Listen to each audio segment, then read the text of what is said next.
યાત્રાધામ પાવાગઢ ડુંગર પર વરસેલા ભારે વરસાદમાં લેન્ડ સ્લાઇડિંગ થતાં ચાલીને જવાના માર્ગ પર ભેખડના પથ્થરો ધસી આવ્યા હતા, જેમાં શ્રદ્ધાળુઓને જવાના માર્ગ પર લગાવવામાં આવેલી લોખંડની રેલિંગોને ભારે નુકસાન પહોંચ્યું છે.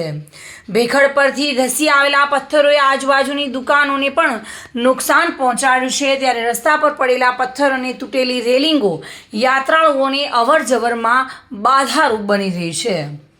યાત્રાધામ પાવાગઢમાં પણ સારો એવો વરસાદ વરસી રહ્યો છે. ત્યારે ગઈકાલે સાંજે અને આજે વહેલી સવારે વરસેલા વરસાદમાં પાવાગઢ ડુંગર પર લેન્ડ સ્લાઇડિંગમાં એક મોટા પથ્થર સાથે નાના પથ્થરો ડુંગર પર ચાલીને જવાના રસ્તા પર ધસી આવ્યા હતા. અને આજે રવિવારની રજાને કારણે યાત્રાધામ પાવાગઢ ડુંગર પર વાદળ ઉતરી આવતા આ નયનરમ્ય નજારા સર્જાયા હતા. જોકે વાતાવરણ અને વરસાદમાં ખીલી ઉઠેલી પ્રકૃતિથી નવ પલિત થયેલા ડુંગરને નજીકથી માણવાનો હજારો પ્રવાસીઓ અને શ્રદ્ધાળુઓએ લાભ લીધો હતો અને તેઓ પાવાગઢ પહોંચ્યા હતા. જોકે આ પથ્થરો ધસી આવતા અડચણરૂપ બન્યા છે, પરંતુ કોઈ જાનહાનિ ટળી હતી.